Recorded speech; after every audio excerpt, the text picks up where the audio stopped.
СДСМ и Сорос со поддршка од УСАИД ги финансирале иницијаторите на шарената револуција во 2015 година во Македонија, објавува еден од најпопуларните американски политички коментатори Ден Бонџино.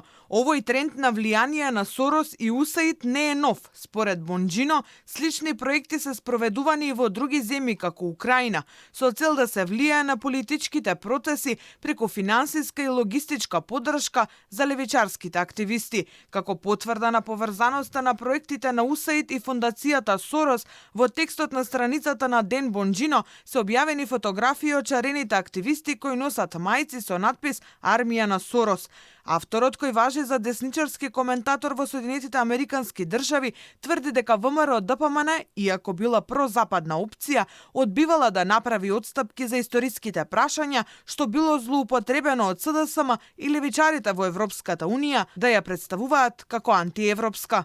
Протестите доведоа до избори во 2017, тогаш владата предводена од СДСМ одбори голем број историски отстапки кон Грција и кон Бугарија, кои го блокираат членството на Македонија во НАТО и нејзините први чекори кон членството во ЕУ.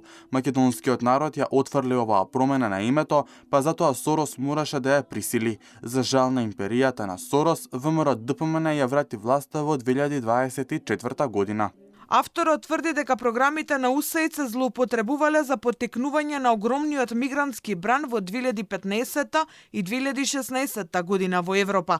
Канцеларијата на УСАИД во Македонија плаќала $100,000 на организации кои лобирале европската граница да остане отворена за милионските маси мигранти од Блискиот Исток и Средна Азија, стои во текстот на кој е потпишан новинарот Мет Палумбо. Се тврди дека Сорос финансирал невладени организации за да им помагаат нелегалните доселеници да ги поминуваат границите.